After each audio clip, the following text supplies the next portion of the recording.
Hello and welcome to a brand new recap video. Don't forget to like and subscribe. The story begins with the flower of Edenbell and the light of Edenbell along with the smile of the fifth princess Marianne's. Marianne used to be someone who was very important to everyone for her basic qualities, including her bright smile which couldn't be ignored by anyone. Not only that, but also her words were like musical to them, which made her words so unavoidable for everyone around her. Marianne Anne had the best golden eye compared to the others in the empire that she wore with her lovely and a kind personality which matched her head to toe. She was someone who was loved by everyone the most. On the other hand, her sister, who the protagonist has had her hair black as a crow along with her dark green eyes. Even though the difference between were vast, they both loved each other very much and the difference couldn't separate them from being a perfect family that anyone could wish for in their life. But everyone thought of something different when both of the sisters were used to their different self. They intentionally harassed the protagonist by calling her a crow sitting beside Marianne, while she herself felt criticized even by the maids despite being a princess herself. People continued to whisper around her and Marianne when they used to be together, no matter where they are, which worried Marianne quite a bit. But the protagonist never made her feel like it was an issue, so she kept pressing the burden to herself so Marianne doesn't get hurt by their actions. The protagonist used to love Marianne with everything she had, but that is already in the past because of changed circumstances, as she was wrongly accused of poisoning Marianne to death. One day in the past, Marianne got invited by the protagonist, her sister Alisa, because the weather was pleasant that day and the spring flowers bloomed around the garden. The protagonist didn't want to waste the time and spend it herself, so she ended up inviting her sister Marianne, who dressed up like a doll. The protagonist was gifted some enjoyable tea previously, which she wanted to share with her as she is the closest in her family. But the moment Marianne drank the tea, she started coughing blood as it continued to rush out of her mouth like blood wave. Just in a minute, Marianne coughed blood and then fell on the ground unconscious after calling her sister. One by one, everyone continued to shame the protagonist, calling her a crow and various other names. Others guessed that she was probably jealous of Marianne and caused something like that even though she's her half-sister. So basically the protagonist was painted as a criminal in everyone's eyes who wanted to assassinate her sister. The protagonist was imprisoned in the cell for false charges against her, and she was chained as a criminal under the assumption that she wanted to murder her sister.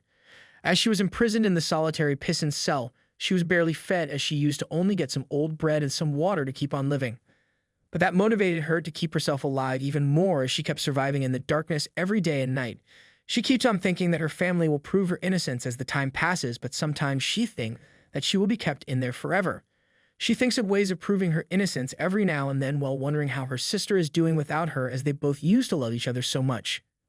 Then one day, 12 guards came and instructed her to come out as they brought chains to take her somewhere. She saw the light at that day after a long time as she almost forgot how sunshine used to feel and look like she enjoyed it. Then the guards hobbled her around as if she was someone who didn't even matter to them and dropped her on the ground on someone's feet. The royal guard orders her to raise her head while her older sister and father keeps on looking at her like they didn't believe that she was innocent and committed that grave crime. But she continues to look all over the place for Marianne and notices that she is safe and sound, so she prays to God for her well-being. The king states that they have received a verdict for her because of her crime, which is that she will be sentenced to death for her attempted murder on her own sister Marianne. While the protagonist was shocked after hearing the verdict against her, Marianne smiled and smirked like an evil person as she was happy to hear the verdict. In the hallway, there were present everyone, including the fifth Princess Marianne. None of the royal family child was left out from the announcement, as there were the first Prince Lakis, second Prince Elsis, third Princess Adelina, and the sixth Prince Lilis looking at the protagonist the most shameful way as they all blame her for the murder attempt. The Emperor Julius was emotionless at whatever was happening in front of him as the fourth princess gets announced as the culprit and sentenced to death. There were only thing asked to Princess Alisa, which was that if she agrees with the verdict which blames her for the attempted murder and nothing else. She is disguised as a crime that she has never done or think of doing in her whole life as she gets blamed for her sister almost dying. When the protagonist shockingly asked about what crime, the Emperor blames her for acting like an innocent person while calling her whole reaction revolting. He makes it quite clear about acknowledging her crime as she has committed the crime over jealousy, which led her almost to death for no reason.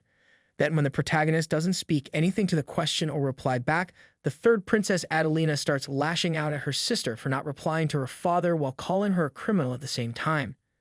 While the protagonist looks at her sister unbelievably, the sixth Prince Lilis calls her a criminal and elaborates the fact, saying that she may not be able to think for an excuse clearly, which is why she isn't answering any of the questions she is asked by the Emperor.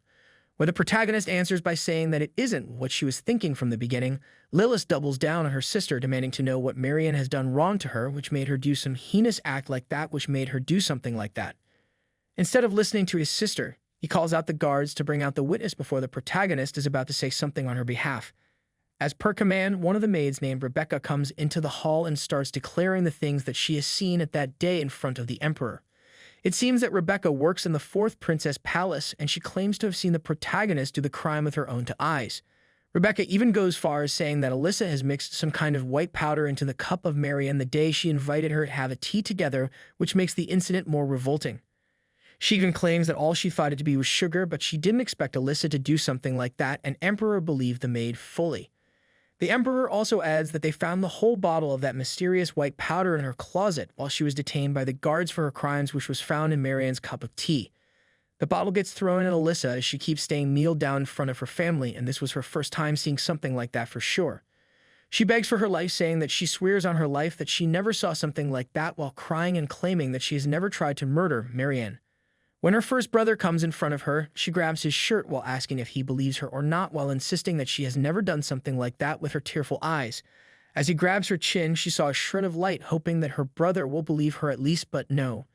He throws a slap on her cheek that echoes in the whole palace hallway as she continues to cry. He calls her a jealous and disgusting, which fires up the whole situation even more as he requests his father to act on the verdict as soon as possible, claiming that there is no reason to wait for it. He even goes far as by asking to the emperor to get her eyes scorched out by the prisoners and maybe even make her death sentence by beheading, which may be suitable for her crime that shocks the protagonist, as she never expected to hear something like that. She now looks at Marianne thinking that she will be helping her, but no use. The moment she looks at her, Marianne starts to act like she is scared and starts to cry on her own. The final verdict of the death sentence stays the same, and in 4 days, the death sentence will be held from then on, while they command the prisoners to provide nothing else than contaminated water to the protagonist for her crime. Then the final day of the execution comes, but the protagonist has no feeling of that. Even though she felt the harsh feeling while her eyes were getting scorched out by the prisoners, she didn't close her eyes even for once, and at the same time, nobody believed her as she continued to speak. Everything was in vain, and she only prayed to the goddess of empire, moon, and revenge, Selena, asking for any kind of ways to prove her innocence to the others. As she begged to the goddess of her innocence, she begged her to finish her life. She begs that she doesn't want to live as a human ever again, so she doesn't have to get betrayed and hated by anyone ever again. And that is how her life ended, by begging. Somewhere else, some queen and his son was waiting for her baby to come and see the light of the world, and the baby inside is none other than Princess Alisa, and her brother claims that she will be loved by everyone in the world. When the protagonist gets reborn as a human child once again, she starts to feel like she was shunned by the god once again, intentionally, as she never expected that to happen again. Her words before she died was quite the opposite of what she is facing right now. But in her new life, she seems to be adored by everyone and even by the maids, including her own family. Also, she's a princess in this life as well, which is quite ironic to begin with. It seems that the protagonist has reincarnated as Aisha, the Elmer Empire's first princess. Also, the Elmer Empire is the rival of the Edinbell Empire, which makes the whole situation more complicated. Crown Prince of the Elmer Empire, Isis, seems to be lovable toward the protagonist, and he pays attention to her the most, even though she doesn't seem fond of him, much after what she has faced in her previous life. Isis takes care of Aisha as if she is the only precious thing he has in his life, and he visits Aisha daily as much as he can, even before her mother. Life for the protagonist continued to change as she was able to gain the love and attention that she had never given in her previous life when she was Princess Alisa. Before coming in her presence, Isis brought a flower for his sister, which is Elmer Empire's national flower, and it seems that he has chosen the most beautiful and the biggest one in the nation for her. But even compared to the flower, Isis felt like his little sister is prettier than the flower, and the more he acts clingy, it keeps on annoying the protagonist, as she never expected anything to happen after her prior experience in her previous life. Isis notices that his sister is quite shy than what he expected her to be, and the maid claims that it might be her young age which makes her act like that. Her brother spares her something secret, and it seems that even 2 years ago, when he wanted a sibling, his mother died as she had a weak body which made her quite unfit to carry a child. When his mother passes away, everyone turned bitter for the time being, but when Empress Iris came, everything turned beautiful, and he is now able to connect to the family via his newborn sister Aisha. Isis serves Aisha the utmost gratitude since he is happy for her entry in their life, and at that time, Her current mother Iris makes an entrance as she is astonished to see Isis before herself taking care of her daughter. As she is pleased to see Isis take care of the daughter, she shares her feeling with her husband Tyrion, who is the emperor of the Elmer Empire and known as a war hero for his actions.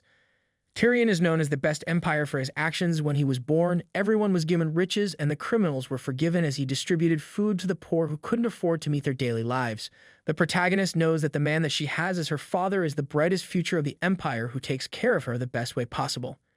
Even though Tyrion is harsh when it comes to the outside world, he is truly kind and sincere when it comes to his own family, which is a secret only known by their family and relatives.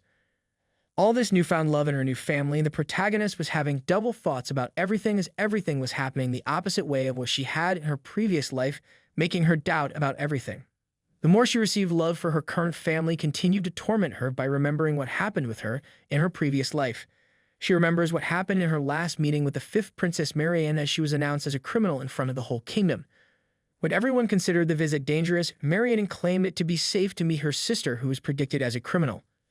That time, the protagonist was able to see the real face of her so-called lovely sister as she laughed at her unfortunate events while she continued to rot in jail. She laughed with all her might and even called her own sister hilarious and reflected on the past 3 years, when she first time entered the Empire on Alice's birthday. It seems that the princess was first brought as a maid's child who used to live on the streets to live her life. Even though she was accepted into her royal family palace because of her golden eyes and attractiveness, she claims that she was still pitiful, but she still remembers that Alisa was the one who tried her best to take care of her while the others stayed away. Marianne mocks the person who loved her the most after betraying her, and even though she wanted to get out, Marianne created more pressure to close out all the hopes. Alisa's whole family hates her now. Marianne decides to take her leave while shaming her, saying that they will meet at the execution ground, and it makes the protagonist remember how her own brother, mother, and all the relatives she grew up with stopped believing in her for Marianne. The moment she was considered a criminal, none of them thought of hearing her out as they threw rocks at her and spat on her. The whole rush of memories makes it so harder for the protagonist to believe in her current family, as her own brother's lovely words remind her of the harsh experience she gained from her own brother of her previous life. But the more and more she rejected to believe the warmth of her brother, he continued to reassure that everyone will love her, and he will be protecting her till the end, which gives her nothing but assurance of a great future, sparing her peace, which she was never able to achieve in the previous life. As time passes by, Aisha soon turns 1 year old, and the moment she is dressed up by the maids and her mother, nothing else looks more beautiful than her in the whole world, as she is the apple of the eye of her whole family. But even though she is showered with compliments, the protagonist thinks that people must gossip about her at the same time, which is quite unavoidable at this point since she has been growing a lot lately, which might make everyone think that something is wrong with her even though it is not accurate most of the times.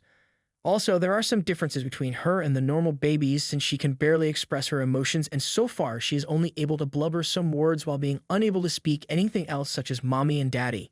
Even though she could try to speak those words if she tried, the protagonist feels quite uneasy to attempt something like that since she is quite scared of her prior experience, as nobody even considered to believe her words even for once. It seems that some kind of spiritual light guards the protagonist, as she was deemed to be rare while being born as a human, as she is called an enchantress, as she is guided by the spiritual light while she is emotional. She is not only just an enchantress, but a special one who can see the entities that exist as natural objects in everyday life, but she considers it as useless since she has no will to live. The protagonist realizes that the spiritual light has come to her guidance so she can speak once again, but she is too scared to try even though they have been trying to comfort her by remembering that nobody trusted any of her words in her previous life when she tried to prove her innocence. Soon her mother comes to pick her up, claiming that her lovely daughter will be able to talk soon and she will be waiting for that day no matter how much time she takes. Her eyes lighten up after seeing her mother's lively face as she looks up to her, and soon her father makes his entrance inside the hallway. While her mother wonders what her husband will bless Aisha at this time, as it is her birthday, is near, which makes the protagonist remember how Isis gifted her a hunted bear even though he was only 12 at that time. The moment Tyrion walks up to his daughter, he is impressed by her growth as she has already grown a lot compared to the other children in her age.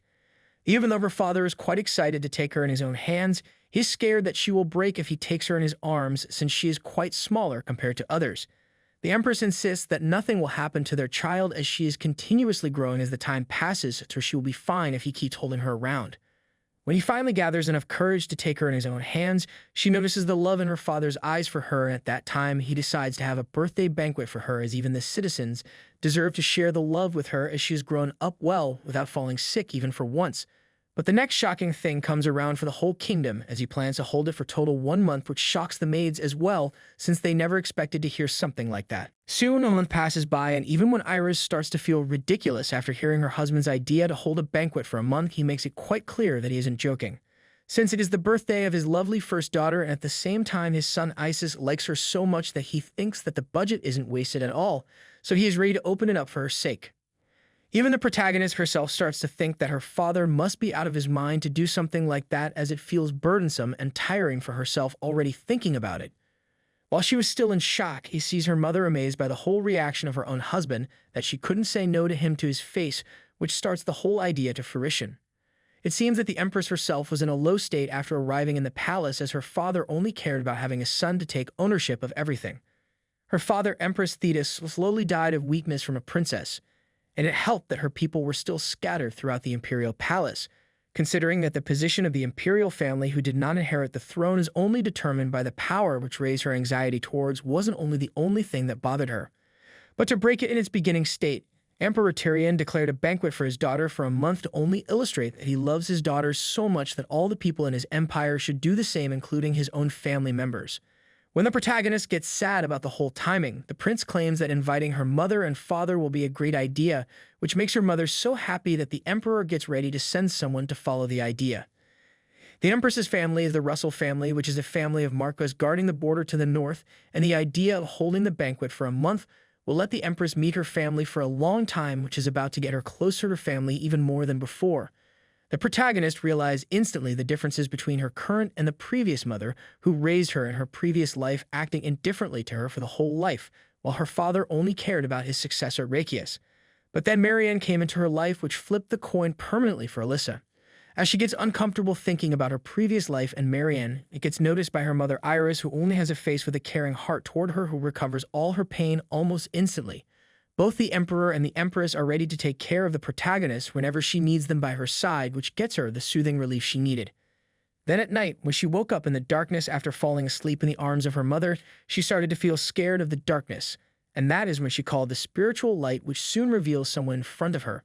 It seems that she clearly knows about seeing spirits, but she couldn't believe that it would get this real, making her rethink what she should do in the next few moments, if she should call for help or stay silent to get an answer from the person in front of her, as she only has the body of a baby. The person in front of her instructs her to be silent, which gets her into a dazed state, and something calls out for him, marking him as the king.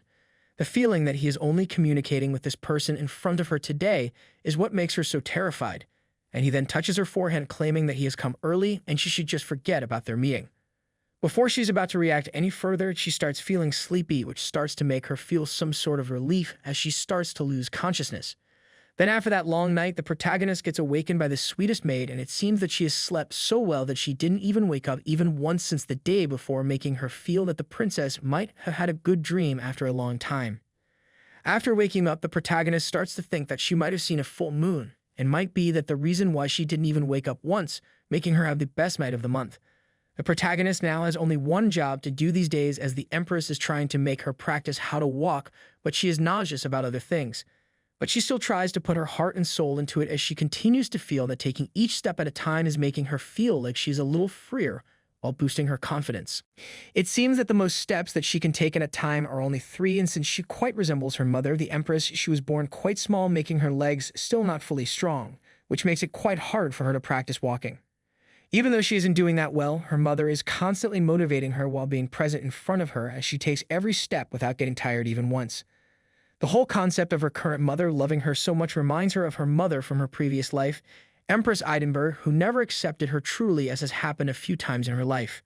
Whenever she wanted to get close to her mother, the only words she has spoken to her were "you should be quiet," and every time she hugged or embraced her was for a political act to create a sense of unity in public, so her image doesn't get tarnished. But the protagonist only cared about her mother's warmth, and she was happy that she was able to get close to her. The moment she finishes taking 3 steps, her mother is concerned about her, but she is now confident that she will be able to take more steps this time. She tries her best to walk more this time, but somehow slips down on the ground, which made her maids quite conscious about her state as she dropped down on her own. Then finally this time she climbs the ground on her own and makes it quite clear that she isn't about to give up, which makes her mother quite proud, while she continues to have only one thought in her mind: if she will be hugged in her mother's arms without hesitation someday. Soon the parents of the Empress come to meet her in the palace as holding the banquet has already started and the Empress is still reacting to her parents as if she is only a child who craves their love. She introduces her child Aisha to her parents who have been carried by the maid and she is quickly showered by the countless praises given by her grandparents. The protagonist realizes that she has never seen her mother talk so much in her life as she still reacts like an innocent child in front of her parents still now. The Empress cares a lot about her parents so much that she keeps on asking them about their well-being and the current situation in the North. But it seems that the topic of the North is quite sensitive to her parents, which makes her father want to talk about it privately inside the palace.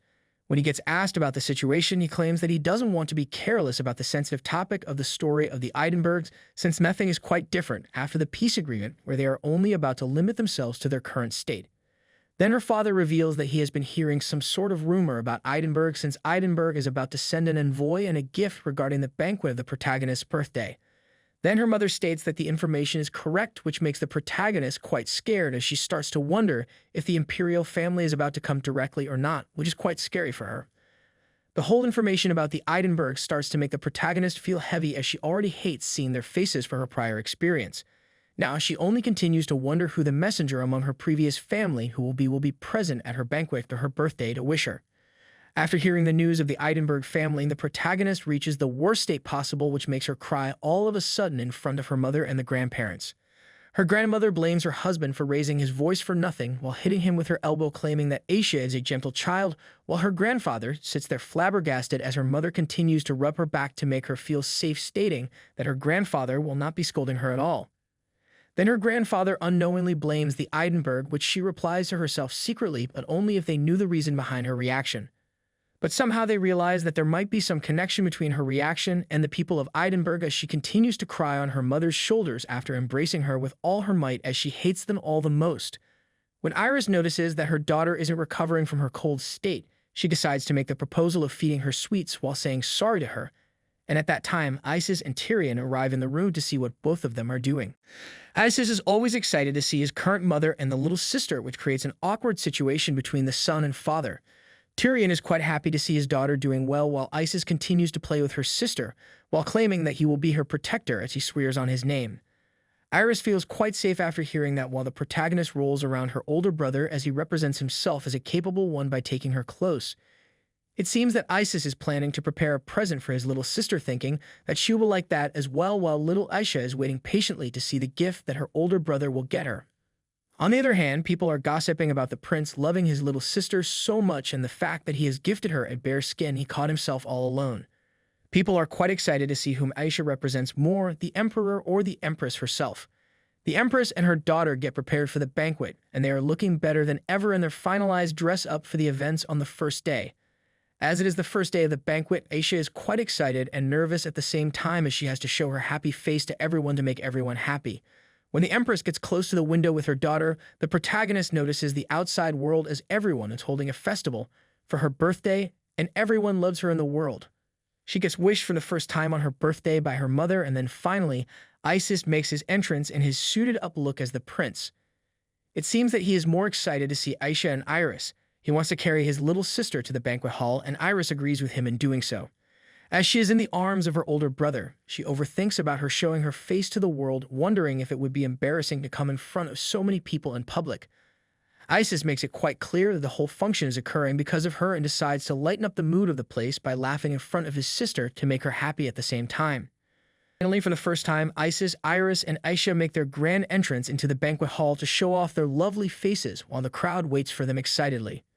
Soon, Emperor Tyrion makes his grand entrance behind them to accompany his family as they are all focused on them as he makes his announcement to the public thanking them to join his holy function in favor of his first princess. He announces it publicly that the banquet party event will be held for Aisha only, and it will surely run for 1 month, so he wants everyone to enjoy it while congratulating everyone at the same time while congratulating his own daughter. While he was announcing the event, someone was looking right at them from afar with ocean blue eyes while wearing a dark cloak-looking outfit. The whole hall begins murmuring while wanting to see the Emperor's family closely as all of them are excited. The Emperor is carrying his little angel while covering her with his own arms, and the whole party of women starts to blush as if they have seen nothing more precious in their life. They couldn't help but blush over the adorable looks of the princess and the Emperor together, while the princess is truly conscious about the whole crowd looking right at her curiously, and at that same time, Isis makes his entrance trying to take his baby sister in his arms. The whole party was in order as the holy water taken from the shrine of the god of light was sprinkled on the protagonist's head with the divine power of light, and her soul starts to feel warm and good. Soon after, the crowd of nobles held their precious gifts and offered them an order of title, constantly congratulating her on her birthday as they were removed by the royal guards. There were too many nobles from the capital, and it continued to make the protagonist tired, and the next part was to watch the dancers dance. Soon the Edinburgh Empire's emissary's turn was up, and it made Aisha quite nervous as she couldn't help but wonder who came to her banquet event to meet her. The moment she watched the eyes of the Edinburgh Empire representing ocean blue eyes, and the man is none other than Arisen, who was trained at the Wizarding Tower, trained in Edinburgh. The eldest son of a duke who received the title of the youngest wise man in the empire, and he was her best friend from her previous life, which made her cry peaceful tears after watching him. The time when the protagonist died, she was 14 and Arisen was 17, and it has been 2 years already, which makes her 19 years old, and her crying state starts to make her parents worry, thinking that she is feeling tired. She quickly gets worried, thinking that she should stop crying as it was making her parents feel worried about her, and when she calms down, she gets gifted the most advanced magic stone by Arisen, which has the protection of magic and water magic inside, which will protect the wearer. The protagonist is glad to see her friend is doing well, since he was given this precious position to meet her in her new life. Then the last chance was given to the prince himself. He wields the gift that he has been keeping secret until all this time, and after wishing her the happiest birthday while kissing her hand, it gets revealed by her father that Isis wanted to fulfill the oath of a knight, which surprises the protagonist quite quickly, as she didn't expect to hear something like that all of a sudden. The only thing that she didn't expect to hear was that Isis is trying to become a knight at this age. It seems that the main wish of Isis was to make a knight's oath to his little sister, and when the knight takes his oath, it means that he is truly about to give his life for his little sister. The protagonist couldn't help but wonder why he has chosen his little sister, and the news becomes too pressuring for her, which starts to make her nervous, and she starts to cry, wondering if he starts to change from her previous family while expecting the unexpected. But then Isis comes in to hold her hand, claiming that he will prove his worth by protecting her any moment in her life, while announcing that she is the miracle of his life and his only wish is to have her in his life. He promises to be stronger in the future to keep her safe, and he requests to follow her, which makes her feel the warmth in his voice. Then her father finalizes the oath as Isis swears to give all his glory, faith, and strength to his sister, which completes the oath. The whole crowd starts to applaud this precious announcement, congratulating the whole family and mostly the little prince, which makes the protagonist feel that maybe all of her misfortunes are over, as she now has everything that she wished for in her life. She prays to be happy in her new life. When the ceremony ends in a good way, the emperor thinks that they have reached a moment where they should let the princess rest for a while, and Isis comes in requesting that he can put her to bed, acting as her white knight. Then the emperor states that they should let the princess watch the fireworks and then put her to bed, and her brother listens to the request coming from her mother. Isis takes his little sister into his arms and then starts to explain how fireworks truly work, thinking that she still hasn't seen any kind of fireworks in her life. It seems that the magicians tried to reduce the noise of the fireworks so the princess doesn't get hurt hearing the noise, which makes her wonder how there are magicians in Elmir, as it is not something common to see in this part of the empire. The whole thing only proves that the emperor has put a lot of effort into this whole party of her. And then soon the fireworks start as she is sitting on the couch beside her brother. Both of them are amazed to see the fireworks, and her brother makes her see the firework is blue, representing Elmer, while her brother keeps looking at her pretty face, and the whole interaction makes her feel like she could speak right now. She tries to speak the name of her brother, and soon Isis hears her voice, even though she was thinking that maybe he will not hear it somehow. He's quite flabbergasted as he didn't sense this happening beforehand and keeps looking at his sister amazed. The unexpected turn took its place, and Isis gets quite emotional after realizing that his little sister has called him the first instead of the others, including her parents. As soon as he realizes it, Isis starts to cry while the protagonist keeps looking at her older brother with true gratitude at him in the eyes. He pleads for her to call them by his name once again, and at that time, their parents arrive in front of them, since they couldn't help but wonder what the commotion was about, but he was too much into the excitement that he couldn't think of anything else. Then Iris comes in to ask Isis what's happening, thinking there might be something wrong with her daughter, but at that time, her daughter decides to open her heart to her family finally. She calls her mom and also her dad at the same time, when her mother stands there flabbergasted, and her father picks her up confidentially as he is quite proud of their little daughter. The protagonist says that she belongs with these people and they are her real family, which she deserves. On the other hand, the whole thing was noticed by Arisen, who was on the ground floor looking right at the emperor and his family, while remembering the Edinburgh family for some reason.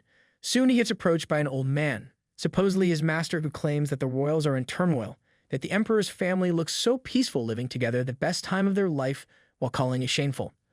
Arisen is worried that his master can be heard by anyone in the imperial palace, but the old man doesn't seem to worry about the whole thing as the place is the center of the empire, feeling as if there is nothing wrong with what he is saying. But Arisen knows that he should pay better attention to everything, as the crime of defaming the royal family is a serious crime to commit while still not being able to understand something even after thinking for a while. Then when he makes his thoughts clear, his master asks what he is so much thinking about, and at that moment, he reveals his feeling about Alisa's death, wondering why she had to die. Also, he makes it truly clear that only if he knew about it in advance, he would have done anything to stop it before it was happening, as he was the only friend that Alisa had. But the moment he knew about the whole commotion, she was already dead, and now every time when he woke up, he keeps on seeing Alisa's visions all the time as if she is calling for him, while smiling right at him, which makes him cry unbearably from time to time. At this moment, he reveals his feeling in front of his master for not being able to hold the emotions to himself. And after seeing his broken state, all his master instructs him to do is keep his composure, while Arisen states that he will be the one who will investigate Alisa's death to find out the truth behind the whole story. Then his old master instructs him to follow his words as he is ready to help him in his cause. He thanks his master continuously, but he makes it truly clear that he has to do better every day to keep at that, and that will be the only way for him to pay him back. It seems that Arisen has gained quite some confidence after taking a look at the Princess of Elmer Empire, and after remembering her, he goes on his way to follow his master once again as he has things to do to unveil the truth behind his friend's death.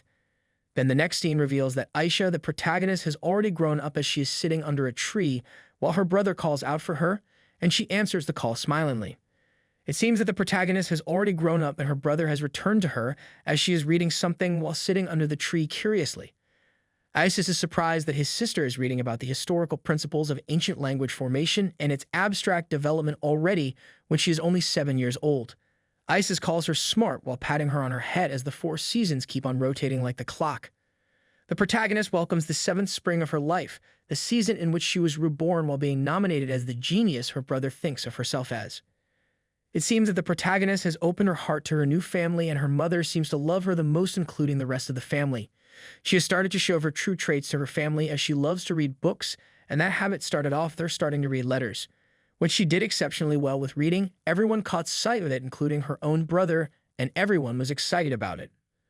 One day, when Isis found out his sister and her genius, he ran up to Iris to show how mesmerizing Aisha can be, and she was also amazed by the whole endeavor done by her daughter. The exclusiveness grew even further when she notices that Aisha was able to write mom and dad as well. From then on, she started to learn the Elmer language slowly and steadily and shifted from reading comics to learning ancient letters quite soon. The protagonist found interest in spirits since the spirits' history hadn't appeared for a long time in the imperial world, as they are only found in the royal library. Also, the records of it in ancient letters are quite diverse to begin with, and the protagonist got into it more and more every day. Isis wanted to know if she liked comics as well, and while Isis was invested in the historical books, the protagonist continued to take glances at her brother as his appearance has changed a lot from the last time she has seen him.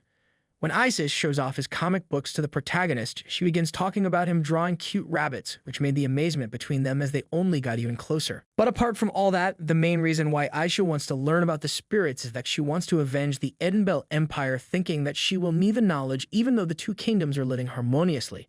It seems that her previous brother Rakius is planning to have a crown prince enthronement ceremony the same year, which makes her feel terrible, as she is already dead while they are living well. She decides to make her spiritist identity to become a trump card when she wants to take her revenge. Then she also remembers the bloody eyes of Marion, which makes her feel terrible as she is sitting beside her older brother, while her older brother himself continues to wonder why sometimes Aisha makes him feel younger than her. He thinks that maybe it is occurring to him since she's quite a genius, but she calls him a genius as well at the same time as he is doing his best to practice every day. While the protagonist notices the win, her older brother makes it quite clear that she can depend on him no matter how tough the situation is, and she acknowledges it well. Then when the protagonist gets back in the palace hallway, the whole scene starts to look weird for her, and the maids let her know that her mother is waiting for her, which only makes her worry about it.